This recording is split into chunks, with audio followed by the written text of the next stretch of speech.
When you look at the cumulative difference of the tax on small businesses versus large business, do you see any difference? Well, small businesses don't usually have the cunning wherewithal and all the offshore means of hiding income that large businesses have. I mean, large businesses are subject to much greater scrutiny than small businesses, but large businesses also have armies of people to help them with tax avoidance, and small businesses don't. So I think whatever taxes are increased will bear more disproportionately upon small businesses. But you talked about cap and trade a little bit earlier, and I was wondering, do you see any benefit to the economy with going green? There's a huge benefit in terms of breathing cleaner air. I mean, I am not convinced that global warming is a real thing, that if it is the real thing, that it's caused by man-made activities.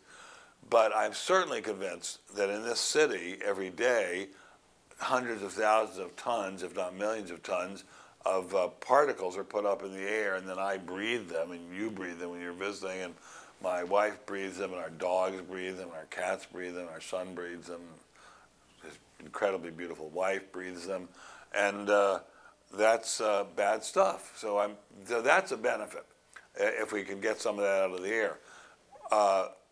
I don't see what Mr. Obama sees, in the sense that he's going to create a new industrial revolution with millions of green jobs.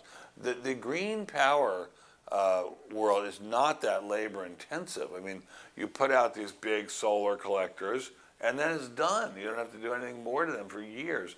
You put up these big wind farms. That takes some workers for a period of months, and that's done. I mean, it's not like maintaining an army or fighting a war where you have a huge number of people employed on a continuous basis. Well, do you believe it's a net positive, a net negative, and equal? Well, I don't know. I mean, I don't like the idea of taking money from the taxpayers and giving it to the makers of solar panels or windmills until it is absolutely proven that we're going to die without more green energy. On the other hand, I do like the idea of cleaning up the energy. There are all kinds of balances and offsets, but I'll give you what I think would be the bottom line on it, which is we just don't have the money to do it anymore. I mean, Mr. Obama is spending all this money that we don't have. He keeps saying, well, the richest country in the world can afford this and can afford that. We're not the richest country in the world anymore. If you took our unfunded liabilities for Medicare and Social Security and subtracted them from the real wealth of the nation, we would not be anywhere near the richest country in the world anymore. So we just don't have the money to lay out on these things unless they're absolute necessities. Defense is an absolute necessity. Paying interest on the national debt, that's an absolute necessity.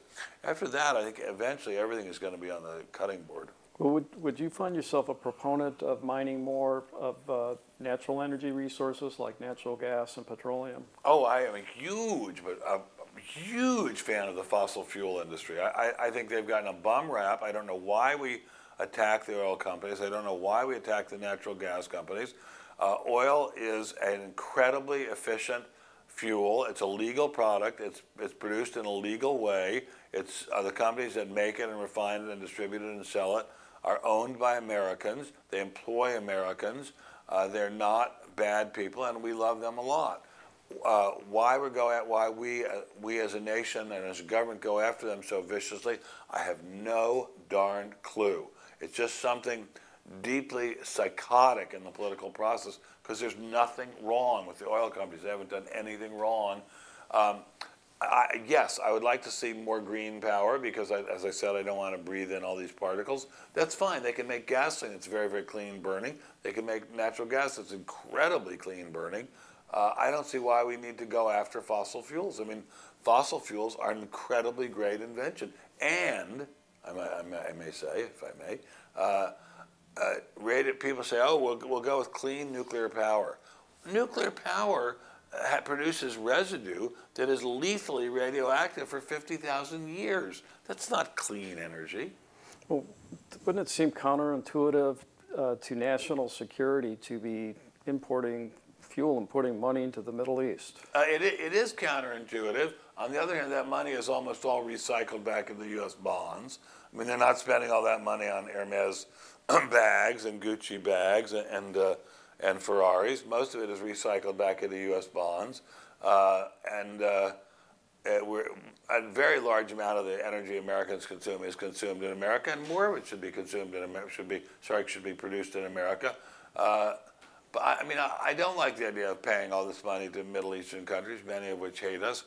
But on the other hand, that's what powers the economy. Look, I'll give you another example close to home. Here we are in beautiful Southern California. We have had titanic tax and direct subsidies for alternative forms of energy in this state for at least 30 years. Even after all of those, the total amount that is contributed to energy production and consumption in this state by green power is less than 2%. And we're really paying for it here. The rest of the country is far behind us. Why do you think there is such a visceral approach by some sectors to fossil fuel? One, people remember the Rockefellers and remember the days of, or at least they think they do, of price fixing. And they're mad at the oil company for, as they think, fixing prices.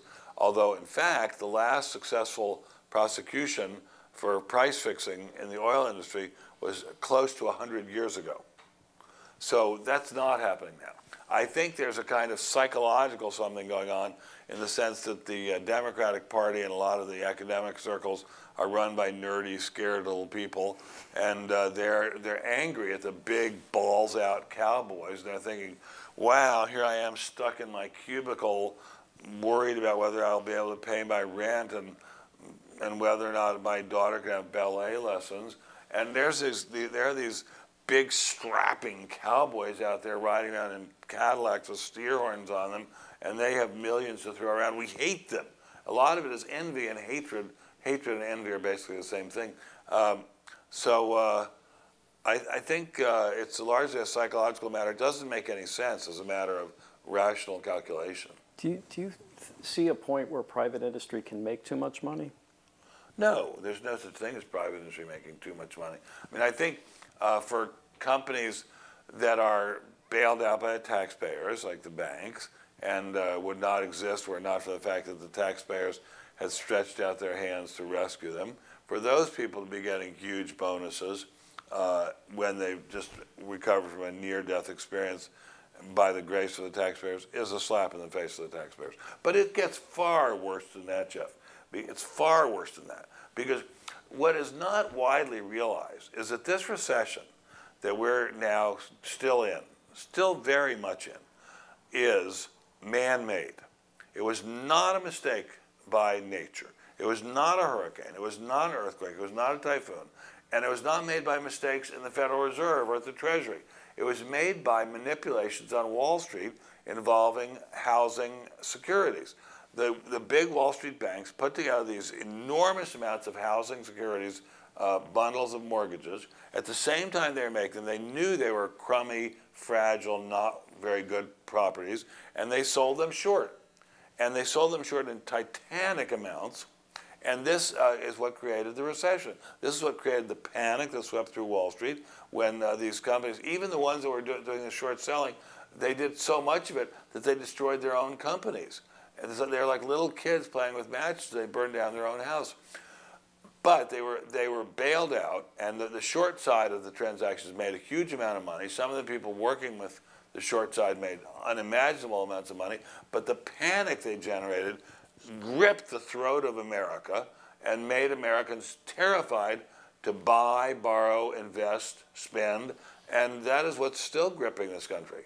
But this was not done by a monetary policy mistake or a fiscal policy mistake. This was done by speculators on Wall Street. This wasn't done by the small businessman expanding his business too fast. It wasn't done by the ordinary citizen in San Bernardino or Miami or Orlando buying too big a house. It was done by manipulations on Wall Street, and it's really extremely unfortunate that the public doesn't know that, although sometimes I think if the public knew it, they would insist that these people who did this be shot.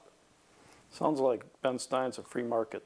I'm a free market guy, but I'm not a guy who wants to see manipulations done in secret that screw up the economy. I mean, I'm happy even for people to make the trades as long as it's well known. Look, some of these big investment banks would put together bundles of mortgages. They would sell them to, say, just for an example, the Minneapolis Teachers Pension Fund.